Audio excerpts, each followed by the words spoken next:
বিকেল ঠিক যখন 3টা বাজে তখনই রওনা চরবৈরবী মাছঘাটের উদ্দেশ্যে।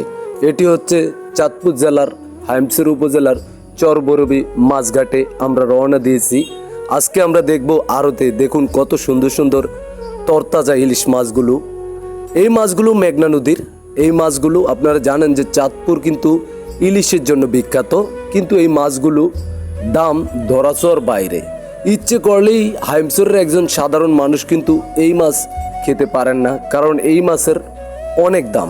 যদিও এই মাছের উৎপত্তি স্থল আমাদের চাঁদপুর হাইমসরে, কিন্তু মাছের দাম বেশি হওয়াতে এই এলাকার খেটে খাওয়া মানুষ কিন্তু একটি মাছ সাধ্যমতো কিনে খেতে পারে না। তারা যার কারণে ছোট ছোট ইলিশ খায়। এবং এই যে আপনাদেরকে দেখাচ্ছি আজকে চরবৈরবী মাছঘাটে কিন্তু অনেক মানুষ এসেছে মাছ কেনার জন্য। প্রচুর পরিমাণ ভিড়, দূর দূরান্ত থেকেও কিন্তু অনেক মানুষ আসে এখানে ঘোরার জন্য, আর ঘুরতে এসে মাছ কিনে নিয়ে যায়। তো এই ছিল আমাদের চরবৈরবী মাছঘাটের দৃশ্য।